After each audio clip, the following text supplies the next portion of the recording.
trying to spank on IGBOS. That's what I mean by Nto. You should go home. Take Alaba International Market to Anambra State, Oimo. Take Alaba International Market to Ebonyi. This days, Sahibola, leave this place.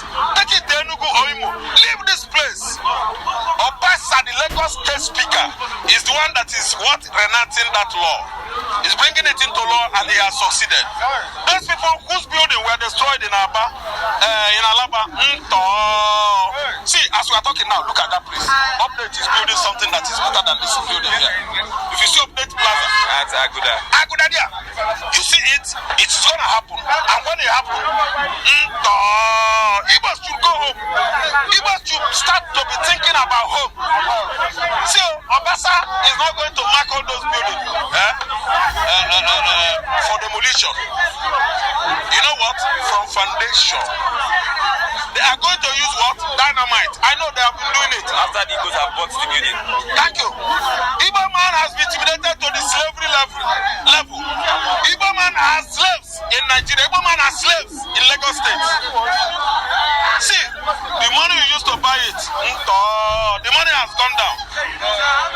See, it is somebody that is deaf, that find it difficult to hear, that you will come to him and say, it is war time. No! Even somebody that is deaf, during the war time, you will see people running, they will be running. Igbo man will stay.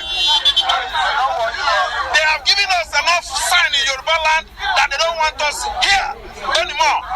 These people, anybody that is doing good for them is the person they hate.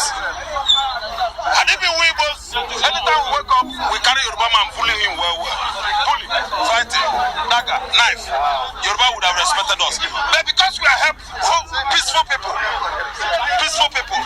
worshiping God every day, going to church, praising God, they see us that these people are God-fearing. They call us Demolition Hausa man building. Bully an Hausa man that pay for his job here, set it at our place. The next day you will see what will happen.